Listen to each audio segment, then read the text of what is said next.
Hello, my lovelies. Lady Raven here, and today I'm going to tell you guys about the things that have been going on in my apartment. Now, I know that I told you guys I would tell you guys the story like 2 weeks ago, so I do apologize for the long wait. I actually just started a new job, so things have been kind of a little chaotic around here, so I do apologize, but I am doing the video today, so yay! Now, some of you guys might not find this as scary or exciting as you guys were hoping it to be, but it really creeped me out. It still creeps me out. I'm scared of my own apartment now because whatever. And I can't quite say that this is like ghost related. And I know I say that a lot, but I don't want to say that it's actually a ghost when it could be something else. There's like other things that might be. But yeah, but we're going to tell you anyways. So originally I didn't want to tell this story because I had only had an experience and it just really freaked me out. But then about a month ago, my boyfriend Sean, we're going to call him Sean. I feel weird to keep calling him my boyfriend. It just sounds stupid. So Sean ended up experiencing things on his own. But my experience happened about 4 months ago. So around that time, I was actually trying to get my daughter to sleep in her own room. Because I had actually brought her bed in my room to sleep in there. But now that she's getting bigger, I kind of want her to sleep in her room. So blah, blah, blah. So we thought we would give it a shot. She was only like 4 or 5 months at the time. She's 9 months now. So we thought we'd give it a shot. So because she had never slept in her room by herself, I went ahead and slept in there with her. And of course she didn't want to sleep in her bed. She ended up sleeping on the floor with me. But I had like a little pallet going. I had some blankets down, some pillows. You know, I had all the stuff that I needed for her all around. It was just a little campground. It was just like a little snuggly place on the floor. So this happened probably happened about 2 in the morning, maybe, give or take a couple minutes, I don't know.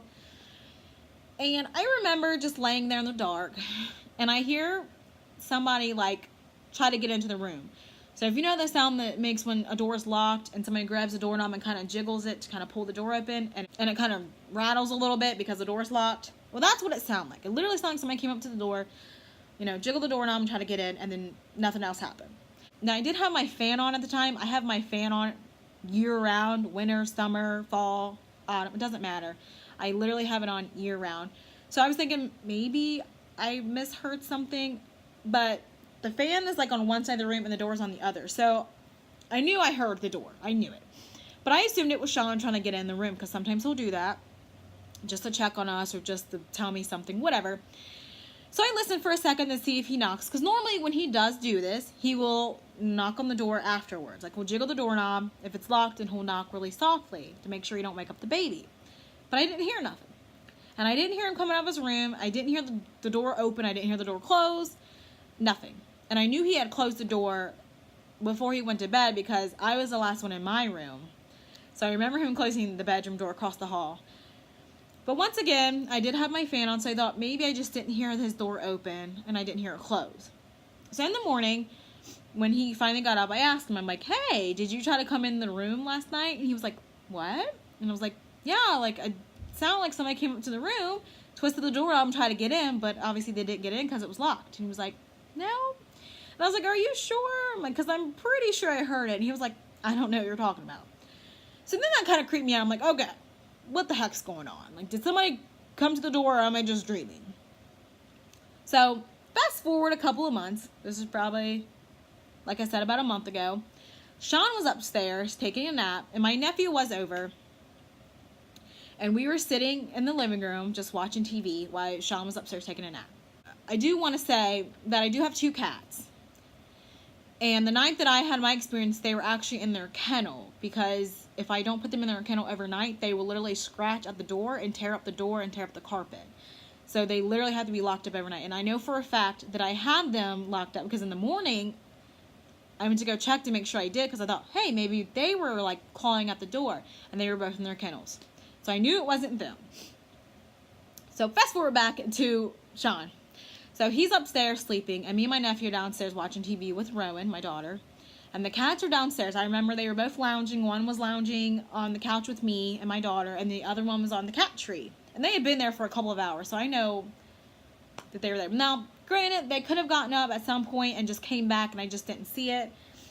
But anyways, so my boyfriend said that he was laying up there and he heard somebody come and like, it sounded as if they shouldered the door. You know, if someone comes up and they kind of like bump into the door. That's what it sounded like. Somebody like bumped into the door. So much that like the door kind of bowed in and it rattled. And then he said he listened because he thought maybe it was me trying to get in. And the door wasn't locked, so it doesn't make any sense. Like, I would have been able to just get in, but he said he didn't hear nothing. And then all of a sudden it sounded like somebody had walked from the bedroom door just over to the bathroom. And then he heard something in the bathroom fall over. Now, the way that the hallway is set up is that, say I am my bedroom door on this wall. The bathroom door is literally just on the wall next to it. It's like you come out of the bedroom and it's right there. So it's not very far. So he said he got up and he looked out and he didn't see anybody. And then he went into the bathroom and he didn't see anything. Like, he didn't see anything on the floor or anything like that. So when he comes downstairs, he asked me, like, hey, were you upstairs just now? And I was like, no. And he was like, well, I just heard somebody come upstairs. I'm like, did you come upstairs? And he asked my nephew. And he's like, no. And then, like, that's kind of when he talked about what had happened. And I was like, now that is freaky. That's, like, really freaky. So then I was like, oh my God, that sounds like almost like what I experienced. So maybe I'm not crazy. And let me tell you, where this keeps happening, like where my bedroom door is and where the bathroom door is, right above in the ceiling is a crawl space, like a little hatch to a crawl space, which I think all apartments have. It's just really creepy that where all this stuff's happening, it's like right underneath that crawl space. So I'm like praying to God, like right now, that nobody's up there and they just come down every now and then and eat food and stuff. So I shouldn't say that because now I'm freaking myself out. Anyways, so just, I don't know, it just freaked me out that he had an experience too, and it was so similar to mine.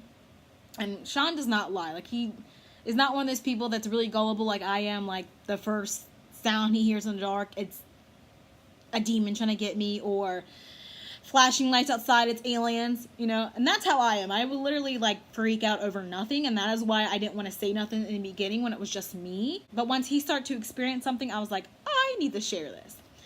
So, one of the last things that actually happened before I end this video was one night we were getting ready to go to bed. And I'm in my living room right now, but over here is the hallway towards my kitchen. So one night we were getting ready to go to bed, and this is probably like 3 weeks ago, maybe. I don't know. This might be a little bit longer ago than what I thought, because I just started working, and this is my second week of work, so the time frames might be a little off. But anyways, that's not important. What's important is, the one night that we were going to bed, all the lights were off in the kitchen, and the light in the living room was still on. So I went up and I went down this hallway to go into the kitchen. Well, right as you walk down the hall into the kitchen, you can see right towards our patio door. And there is one spot in the patio door where the shade is missing. So, like, you can look directly outside. And, of course, like, it's nighttime outside at this point, and you can't really see nothing right away. But there is a light back there in the backyard. So, like, if the light's off in the kitchen, you can kind of see out back because it's lit and it's dark inside and lit outside. So you can kind of see a little bit. But literally, when I turned to go down this little hallway, and when I stepped into the line of sight of that little spot you can see out the door, it literally looked like something ducked down. And like it was outside and like ducked down. Now, I don't know what it was. Like, like I said, I do have 2 cats, and they were in the kitchen at the time, so I was thinking, well, maybe when the cats were on the table and they ducked down, and, you know, that's what I saw. But it looked like it was outside, like on the outside, and I will tell you, it stopped me in my tracks. I literally stopped, and I like walked back, and I looked at Sean, and I was like, whoa. So I explained to him what's happening, and I literally had him go outside and look because I was so freaked out. Which is probably not smart, because if it would have been like a murder or something like that, he was unarmed, and I made him go outside and check it out. But I'd rather us know if somebody's out there as opposed to like not knowing, you know? It really creeped me out, and I just brushed it off. I was like, no, it was probably just the cats playing around. I don't know, but it just really freaked me out, and I really wanted to share this with you because, like I said, I'm really big in the paranormal, And when creepy stuff happens, I want to share. And I've never really had any like personal experiences outside of like dreams and stuff like that I felt like kind of was a sign, a paranormal sign. But personally, I never seen a ghost. I've never seen a demon. I've never seen anything like that. And I don't really want to or plan to. Now, do I like to hear other people's stories? Yes. But do I want to experience things myself? Probably not. So far, that is all that has happened. And if anything else happens, I will definitely update you guys. Hopefully you guys thought this was as spooky as I did, because I think it's spooky. So, you know. But if you like this video, go ahead and give me a huge thumbs up. And if you haven't already, go ahead and hit that subscribe button and join me and the Raven Pride, because we would love to have you. And, of course, as usual, I will see you guys in the next one. Mwah.